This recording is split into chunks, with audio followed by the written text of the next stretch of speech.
ऊंची से निपटने के लिए मैक्सिम अपने बेटों और गांव के कुछ युवा शिकारियों को साथ लेकर एक रात शिकार पर निकलते वक्त मैक्सिम योरी को अपने पिता की दी हुई एक छोटी छुरी देता है, हिम्मत और भरोसे की निशानी के रूप में। इसके बाद सब जंगल की तरफ बढ़ते हैं। तभी अचानक ऊंची उनके सामने आ जाते हैं। ये जीव बंदरों जैसे दिखते हैं और जोर जोर से दहाड़ते हुए अपने पूरे झुंड को बुला लेते हैं। इस खतरे को देखकर शिकारी पेड़ों में आग लगा देते हैं और गोलियां चलाना शुरू कर देते हैं। इसी झड़प में पेट्रो गलती से ऊंची के नेता को पैर में गोली मार देता है। घायल होकर वो बाकी साथियों के साथ जंगल में भाग जाते हैं। लेकिन इस अफरा तफरी में उसका छोटा बच्चा अपने झुंड से बिछड़ जाता है और जलते हुए जंगल में इधर उधर भागता है। अगली सुबह मैक्सिम गांव के सभी शिकारियों को एक खलिहान में इकट्ठा करता है और उन्हें याद दिलाता है कि ऊंची की वजह से ही उसकी पत्नी दशा उसे छोड़कर गई थी। वो सबको तैयार करता है कि इन खतरनाक जीवों को अब जड़ से खत्म करना होगा। लेकिन दोपहर में जब सब घर पर खाना खा रहे होते हैं, तब यह सच सामने आता है कि दशा मरी नहीं थी, बल्कि अपनी मर्जी से परिवार छोड़कर नहीं थी और शायद उसका इन ऊंची से कोई रिश्ता था। यूरी को अब भी उम्मीद है कि वो अपनी मां से फिर मिल सकती है, लेकिन मैक्सिम साफ कह देता है कि दशा कभी लौटकर नहीं आएगी। गुस्से और नाराजगी में यूरी घर से निकलकर अकेली जंगल की ओर चली जाती है। तभी उसे एक जानी पहचानी सी दहाड़ सुनाई देती है। जब वो थोड़ी और आगे बढ़ती है तो देखती है कि एक नन्हा ऊंची बच्चा भालू के फंदे में फंसा हुआ है। भले ही यूरी ने हमेशा सुना था कि ये ऊंची बहुत खतरनाक होते हैं, लेकिन जब वो उस छोटे से डरे हुए ऊंची को जाल में फंसा देखती है तो उसका दिल पसीज जाता है। वो हिम्मत करके उसे फंदे से आजाद कर देती है। छोटा ऊंची भागने की कोशिश करता है, लेकिन उसके जख्म बहुत गहरे होते हैं। यूरी उससे वादा करती है कि वो उसे किसी सुरक्षित जगह ले जाकर उसकी चोटों का इलाज करेगी। उधर शिकारी कैंप में लड़के अपने हथियार साफ कर रहे होते हैं और पेत्रो के साथ लड़ाई की ट्रेनिंग ले रहे होते हैं। उसी वक्त यूरी चुपचाप घर लौट आती है। जब वो देखती है कि उसका पिता मैक्सिम ड्राइंग रूम में सो रहा है, तो वो इस मौके का फायदा उठाकर बैग में छिपाकर उस छोटे ओची को अपने कमरे में ले आती है। कमरे में पहुंचने के बाद भी वो छोटा ओची बहुत डरा हुआ होता है और यूरी से दूर दूर रहता है। लेकिन यूरी धीरे धीरे उसका भरोसा जीतने लगती है। जब यूरी देखती है कि उसके पंजे से खून बह रहा है, तो वो फर्स्ट एड बॉक्स निकालती है। लेकिन ओची अभी भी बेचैन होता है और उसे पास नहीं आने देता। तभी यूरी को एक मजेदार बात याद आती है। उसके पास एक डिब्बे में नकली वैम्पायर दांत पड़े हैं। वो उन्हें पहनकर ओची जैसी आवाजें निकालती है। ये देखकर छोटा ओची शांत हो जाता है और यूरी को अपने पास आने देता है। यूरी उसके जख्म पर पट्टी बांधती है। दोनों को एहसास होता है कि वो एक दूसरे के लिए खतरा नहीं है, और यहीं से उनके बीच एक प्यारी सी दोस्ती की शुरुआत होती है। थोड़ी देर बाद ओची कमरे में घूमने लगता है और यूरी की टेबल पर रखा एक एक्वेरियम देखता है, जिसमें यूरी एक नीली रंग की छोटी सी इल्ली कैटरपिलर की देखभाल कर रही होती है। छोटा ओची धीरे धीरे टेबल की तरफ बढ़ता है और यूरी घबरा जाती है। उसे लगता है कि शायद अब ये ओची उसके प्यारे कैटरपिलर को खा जाएगा, लेकिन इसके ठीक उल्टा वो नन्हा जीव कैटरपिलर के साथ प्यार से खेलने लगता है और फिर उसे वापस एक्वेरियम में रख देता है। यूरी हैरान रह जाती है। उसे समझ आता है कि ओची जैसे जीव असल में प्रकृति के बेहद करीब है और वो भी इस दुनिया में सिर्फ जिंदा रहने की कोशिश कर रहे हैं, जैसे इंसान करते हैं। सब कुछ ठीक लग रहा होता है, लेकिन तभी बाहर से अचानक गोलियों की आवाजें आने लगती हैं। दरअसल पास में ही युवा शिकारी बंदूक चलाने की प्रैक्टिस कर रहे होते हैं। ये आवाज सुनकर छोटा ओची डर जाता है और जोर से गुर्राने लगता है। ये गुर्राहट पेट्रो और उसके साथ ही शिकारियों के कानों तक पहुंच जाती है। यूरी को समझ में आ जाता है कि अब शिकारी ओची को ढूंढ लेंगे। वो जल्दी से अपना बैग उठाती है और उसे लेकर जंगल की तरफ भागने की तैयारी करने लगती है। लेकिन तभी पेट्रो को यूरी के कमरे से कुछ अजीब आवाजें आती है। जब वो कमरे में घुसने की कोशिश करता है तो यूरी उसे धक्का देकर बाहर कर देती है। पेट्रो फिर उठता है और जब बैग में ओची को देखता है तो हैरान हो जाता है। वो यूरी से पूछता है कि वो इस ओची का क्या करने वाली है। यूरी बस इतना कहती है कि मैं इसे वापस जंगल छोड़ने जा रही हूं और जब तक मैं लौटूं मेरी कैटरपिलर्स का ख्याल रखना। पेट्रो जानता है कि ये सही फैसला नहीं है, लेकिन फिर भी वो अपनी बहन को जाने देता है। यूरी छोटा ओची लेकर चुपचाप जंगल की ओर निकल पड़ती है। अगले दिन टापू के दूसरी तरफ एक और कहानी चल रही होती है। यूरी की माँ दशा अकेले एक सड़क पर गाड़ी चला रही होती है। उसके पीछे पौधों से भरी ट्रॉली बंधी होती है जो वो अपनी भेड़ों के फार्म पर ले जा रही है। जब से उसने परिवार को छोड़ा है वो एक झुपड़ी में अकेले रह रही है और उसके बारे में ये भी कहा जाता है कि उसका ओची जैसे जीवों से कोई गहरा और रहस्यमयी रिश्ता है। जैसे ही दशा अपने घर लौटती है उसे दूर पहाड़ों के पास ओची की तेज गुर्राहट सुनाई देती है। उसे बिना कुछ देखे ही लग जाता है कि कोई मुसीबत आ चुकी है। वहीं दूसरी तरफ मैक्सिम यूरी के घर ना होने पर पेट्रो से पूछता है कि वो कहाँ गई है, लेकिन पेट्रो झूठ बोलता है और कहता है कि उसे नहीं पता। मैक्सिम को शक होता है और वो यूरी के कमरे में जाकर देखता है। वहां उसे वही जेब में रखने वाली छुरी मिलती है जिसे उसने यूरी को तोहफे में दिया था। उस छुरी में एक चिट्ठी लगी होती है। उसमें यूरी ने लिखा होता है कि वो बिल्कुल ठीक है और अपने पिता से अनुरोध करती है कि वो उसे ढूंढने की कोशिश ना करे। ये पढ़ते ही मैक्सिम और भी परेशान हो जाता है और तब हालत और खराब हो जाती है। जब वो कमरे में खून के निशान और ओची के बाल बिखरे हुए देखता है उसे लगता है कि जैसे पहले दशा को ओची ने छीन लिया था वैसे ही अब उसकी बेटी यूरी भी उनके हाथ लग चुकी है। गुस्से और दर्द से भरा मैक्सिम अपने कमरे में जाता है और वहां रखे एक पुराने बक्से से अपना योद्धा वाला लोहे का कवच निकालता है।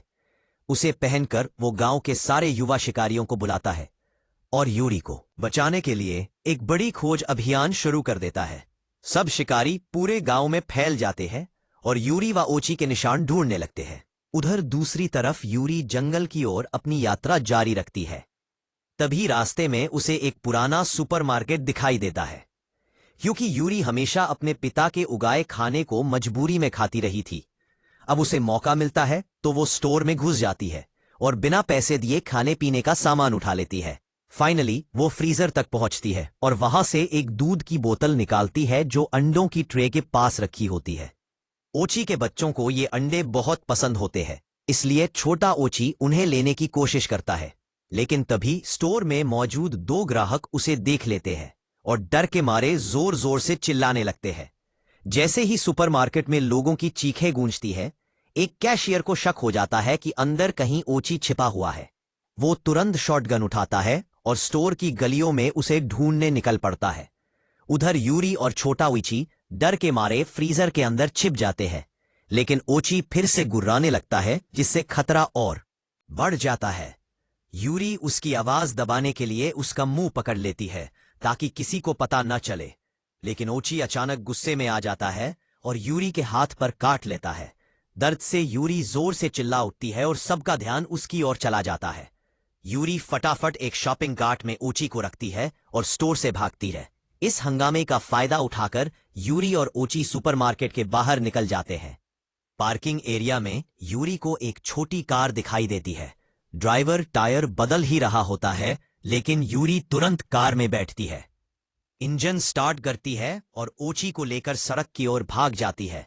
रास्ते में यूरी नोटिस करती है कि उसके हाथ पर जहां ओची ने काटा था वहां अब नीले रंग की फूंसियां बनने लगी है।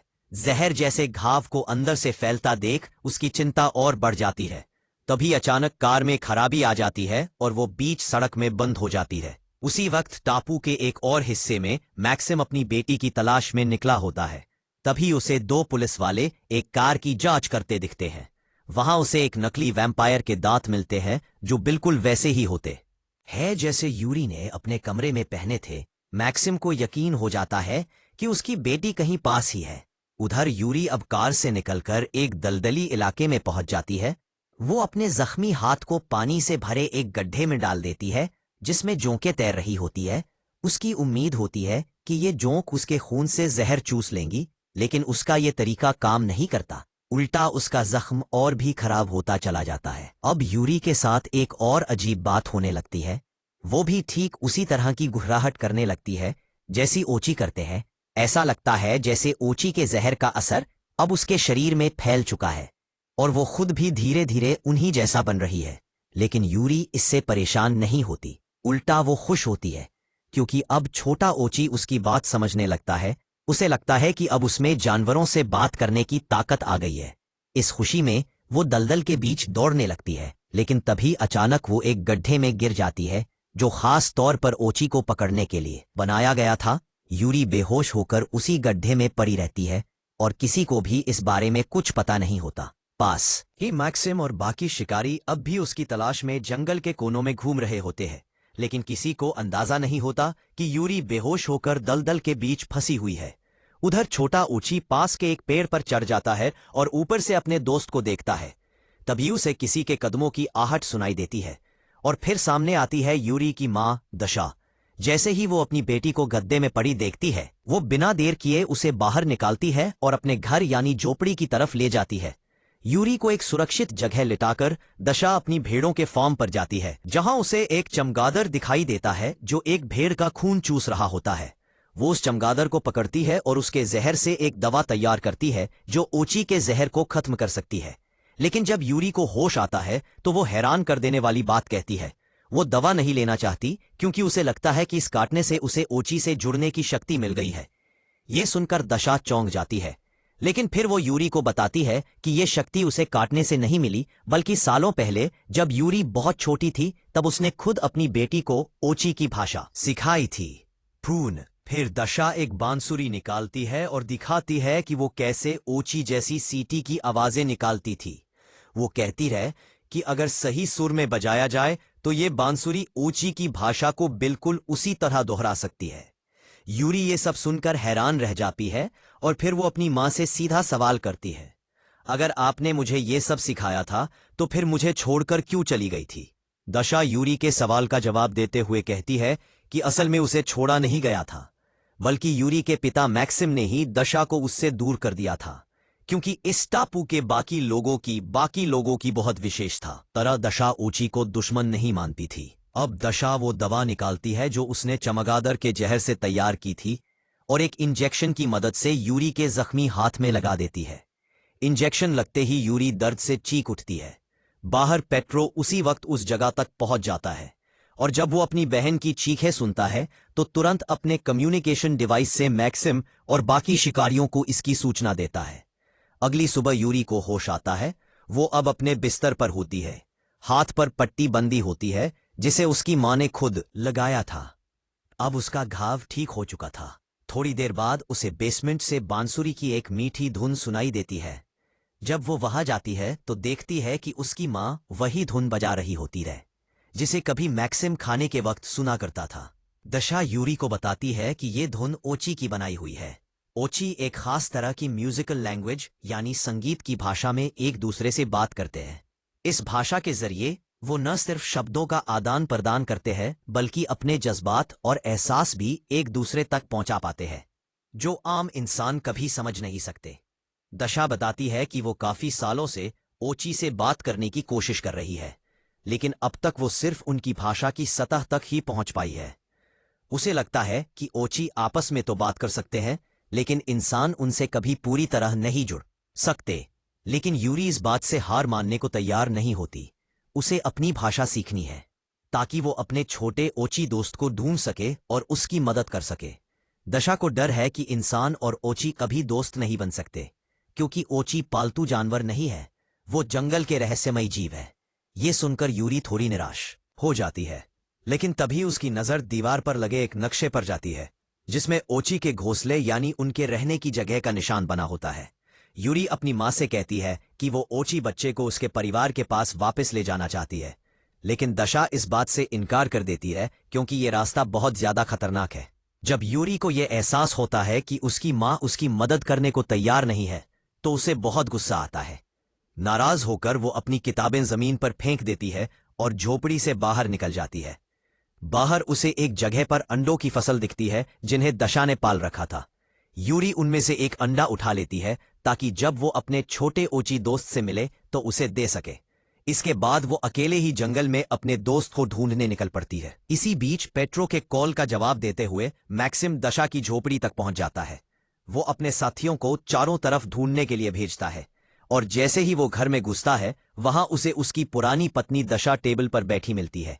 मैक्सिम उससे पूछता है कि यूरी कहाँ है। दशा कहती है कि लड़की अब ठीक है, लेकिन ओची के जहर से वो संक्रमित होने के बहुत करीब थी। फिर दशा अपनी लकड़ी की बनी हुई नकली बाजू दिखाती है और बताती है कि कभी उसे भी ओची ने काटा था, लेकिन तब इस जहर का कोई इलाज नहीं था, इसलिए मैक्सिम ने उसका पूरा हाथ ही कटवा दिया और वो अब लकड़ी के हाथ के सहारे जी रही है। मैक्सिम खुद को सही ठहराने की कोशिश करता है और कहता है कि उसने ये सब दशा की भलाई के लिए किया था, लेकिन दशा उस पर नाराज हो जाती है और कहती है कि उसका ओची के प्रति अंधा गुस्सा उसे सच देखने से रोकता रहा है। उसे समझना चाहिए था कि प्रकृति सिर्फ खुद की रक्षा कर रही है और इंसानों को उसके साथ जीना सीखना चाहिए था कि प्रकृति सिर्फ खुद की रक्षा कर रही है और इंसानों को उसके साथ जीना सीखना होगा। दशा कहती है कि यूरी वही बात समझ पाई है जो मैक्सिम कभी नहीं समझा, और अब यूरी खुद अकेले ही अपने ओची दोस्त की मदद करने के लिए निकल पड़ी है। ये सुनते ही मैक्सिम का गुस्सा भड़क उठता है। वो अपनी पत्नी को दायन कहकर ताना मारता है और उसे आरोप देता है कि उसने अपने परिवार को छोड़ दिया था।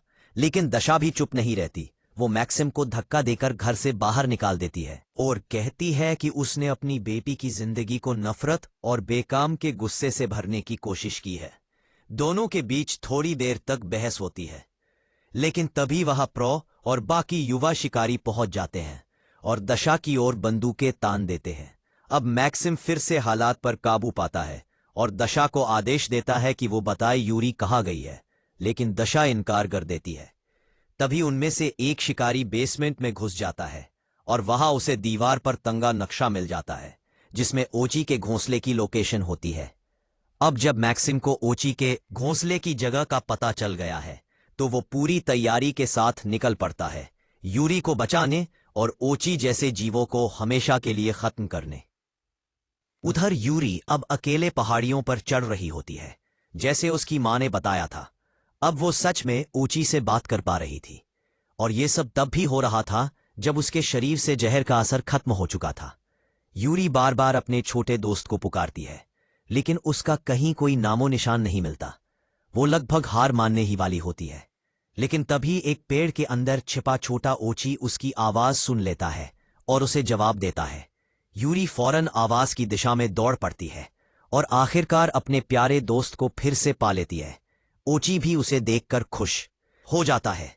शाम होते होते यूरी वांडा निकालती है जो उसने अपनी मां के फार्म से उठाया था और उसे ओची के लिए पकाकर तैयार करती है। रात होते होते दोनों के बीच एक खास रिश्ता बन जाता है। अब ओची उसे छूने देता है और दोनों एक दूसरे की भाषा अच्छे से समझने लगते हैं। यूरी उसे मार्केट से लाया हुआ दूध भी देती है। दूध की खुशबू पाकर ओची को अपनी मां की याद आ जाती है, लेकिन उसे नहीं पता कि उसकी मां अब कहाँ है। उधर दूसरी तरफ दशा अब अपनी झोपड़ी में हुए नुकसान को ठीक करने की कोशिश करती है जो मैक्सिम और उसके शिकारियों ने किया था, लेकिन तभी उसे अचानक यूरी की चिंता होने लगती है। सालों दूर रहने के बावजूद एक मां का दिल अब अपनी बेटी के लिए तड़प उठता है। वो जानती है कि यूरी अकेले उस बच्चे को उसके घर नहीं पहुंचा पाएगी, इसलिए वो खुद निकल पड़ती है उसकी मदद के लिए। अब जंगल के एक सुदूर हिस्से में यूरी और छोटा ओची एक ऐसे रास्ते पर पहुंचते हैं जिसे पार करने के लिए झील को पार करना पड़ता है। यूरी कुछ रस्सियों और लकड़ियों की मदद से एक छोटी सी नाव बनाती है और धीरे धीरे झील पार करके सामने पहुंचती है। जैसे ही वो आगे बढ़ती है उसे एक विशाल गुफा दिखाई देती है और उस पहाड़ी की ऊंचाई पर कई छोटे छोटे गड्ढों में ढेर सारे ओची रहते हैं। छोटा ओची जैसे ही अपने जैसे बाकी ओची को देखता है वो उन्हें पुकारता है, लेकिन ओची यूरी को देखकर डर जाते हैं और पहाड़ी के गड्ढों को पत्थरों से ढक देते हैं। उसी समय मैक्सिम और उसके शिकारी भी वहां पहुंच जाते हैं और ओची के घोंसले की तरफ बंदूकें तान देते हैं। यूरी अब अपने छोटे दोस्त के साथ वहां से भागने की कोशिश करती है, लेकिन तभी उसकी लकड़ी की नाव एक चट्टान से टकरा जाती है और पलट जाती है। यूरी और छोटा ओची दोनों पानी में गिर जाते हैं। शुक्र है कि दोनों किसी तरह तैरकर एक बड़ी चट्टान पर चढ़ जाते हैं। पीछे से मैक्सिम चिल्लाता है कि वो यूरी को बचाने आया है, लेकिन यूरी समझ जाती है कि उसके पिता ओची को मारना चाहते हैं। ये जानकर यूरी फिर से पानी में कूद जाती है और गुफा की ओर तैरती है। मैक्सिम अब यूरी के इस फैसले से हैरान रह जाता है और अपने शिकारियों को उसे बचाने के लिए भेजना चाहता है, लेकिन पेट्रो साफ मना कर देता है। वो कहता है कि यूरी उसके ही कारण भागी थी। इसके बावजूद मैक्सिम हार नहीं मानता, लेकिन अपने साथियों को खतरे में न डालते हुए वो अकेले ही गुफा के अंदर जाने का फैसला करता है। अंदर जाने से पहले वो अपनी वर्दी उतार देता है और सिर्फ एक कुल्हाड़ी के सहारे आगे बढ़ता है। गुफा के अंदर यूरी और छोटा ओची धीरे धीरे आगे बढ़ते हैं। तभी उन्हें वहां पहले से मौजूद कई ओची दिखाई देते हैं जो उन्हें घूर रहे होते हैं। माहौल तनावपूर्ण हो जाता है। तभी मैक्सिम भी किसी तरह वहां पहुंच जाता है और जोर से यूरी को पुकारता है, उससे वापस लौटाने की भीख मांगता है। लेकिन तभी उसका पैर लकड़ी के गट्टों के बीच फंस जाता है और वो वहीं गिर जाता है। यूरी तुरंत उसे बचाने के लिए भागती है। मैक्सिम उसे अपनी कुल्हाड़ी देता है और कहता है कि इससे लकड़ी हटाने की कोशिश करो, लेकिन लकड़ी इतनी भारी होती है कि यूरी उसे अकेले नहीं उठा पाती। फिर मैक्सिम उसे कहता है कि वो ये कुल्हाड़ी अपने पास रख ले और खुद को ओची से बचाए। इसी बीच मैक्सिम की नजर यूरी के बैग से बाहर निकलते छोटे ओची पर पड़ती है। वो चौंक जाता है और तभी यूरी रोते हुए अपने पिता से माफी मांगती है कि उसने भागकर गलत किया और जैसा उसके साथ बर्ताव किया वो भी गलत था। वो ये भी कहती है कि वो जानती है मैक्सिम उसे बचाना चाहता था, लेकिन अब उसे अपनी इच्छा से छोटे ओची को उसके परिवार तक पहुंचाना है और उसे उम्मीद है कि अंत तक खूब के उसके पिता अब उसकी बात समझेंगे। मैक्सिम और यूरी पहली बार एक दूसरे से दिल से बात कर पाते हैं और इस माहौल में जब ओची देखता है कि इंसान अब दुश्मन नहीं है तो वो भी धीरे धीरे उनके करीब आने लगता है। अब जब मैक्सिम ओची को करीब से देखता है तो वो उसे धीरे से हाथ लगाता है और तभी उसे एहसास होता है कि वो इन प्राणियों के बारे में अब तक गलत सोचता रहा है। आखिरकार बाप बेटी के बीच की दूरियां भी खत्म हो जाती है। यूरी एक बार फिर कुल्हाड़ी का इस्तेमाल करके लकड़ी को हटाने में कामयाब हो जाती है और अपने पिता को आजाद कर लेती है। उधर दूसरी ओर पेट्रो भी अब अकेले गुफा की तरफ निकल पड़ता है और कुछ देर बाद बाकी शिकारी भी उसके पीछे पहुंच जाते हैं। रास्ते में उसकी मुलाकात दशा से होती है जो अपनी बेटी को ढूंढने निकली है। उसके टोपी पर टॉर्च लगी होती है और वो गुफा के अंदर की ओर जाती है। गुफा में चलते हुए दशा एक दीवार पर बनी कुछ पुरानी पेंटिंग्स को देखती है। पास जाकर देखने पर उसे लगता है कि ये तस्वीरें इंसानों और ओची के बीच किसी आने वाली लड़ाई की भविष्यवाणी कर रही है। उधर यूरी, छोटा ओची और मैक्सिम मिलकर गुफा के और अंदर पहुंचते हैं और आखिरकार उस जगह पर पहुंचते हैं जहां ओची का असली घोंसला है। वो जगह एक शांत झील से घिरी होती है और उसके चारों तरफ पत्तों से ढके हुए पत्थरों के बीच ओची अपने परिवार के साथ शांति से रहते हैं। इस खूबसूरत नजारे को देखकर मैक्सिम भी हैरान रह जाता है। यूरी अब ओची बच्चे को उसकी टोली के पास वापस पहुंचाने के लिए झील पार करती है, लेकिन तभी ऊपर पहाड़ियों पर मौजूद एक शिकारी ओची के लीडर की तरफ बंदूक तान देता है। मैक्सिम डर जाता है और चिल्लाकर उसे रोकता है, लेकिन लड़का ट्रिगर दबा देता है। गोली चट्टानों से टकराकर उछल जाती है। जल्दी से प्रो उस लड़के से बंदूक छीन लेता है और मैक्सिम दौड़ता है अपनी बेटी की तरफ, क्योंकि उसे डर है कि ओची अब हमला कर सकते हैं। सब कुछ खत्म होता दिख रहा होता है। तभी गुफा के दूसरी तरफ से दशा सामने आती है और अपनी बांसुरी से ओची की भाषा में एक मधुर धुन बजाने लगती है। इस संगीत को सुनकर ओची शांत हो जाते हैं और पीछे हटने लगते हैं। अब मैक्सिम अपनी बेटी को कंधों पर उठा लेता है ताकि वो और छोटा ओची बाकी झुंड से संपर्क कर सके। यूरी अब ओची के लीडर के सामने जाती है और इज्जत के साथ झुककर वो उसे वो बच्चा दिखाती है जिसे उसने बचाया था। अब बच्चा अपने परिवार से फिर से मिल जाता है। वो यूरी को देखकर एक हल्की सी आवाज करता है, दोस्ती के लिए शुक्रिया कह रहा हो। इस पल को देखकर वहां मौजूद सभी लोग भावुक हो जाते हैं। दशा दौड़कर अपनी बेटी को गले लगा लेती है और सालों बाद मां बेटी फिर से एक हो जाती है। अब दशा को समझ आता है कि जो भविष्यवाणी उस गुफा की दीवार पर थी वो युद्ध की नहीं बल्कि मिलन की थी, और ये सब मुमकिन हो सका सिर्फ यूरी की हिम्मत और उसके भरोसे की वजह से। अब इंसान और ओची, ये दो अलग अलग दुनिया के जीव, इस टापू पर शांति से एक साथ जी सकते हैं। और इसी के साथ फिल्म यहीं खत्म हो जाती है।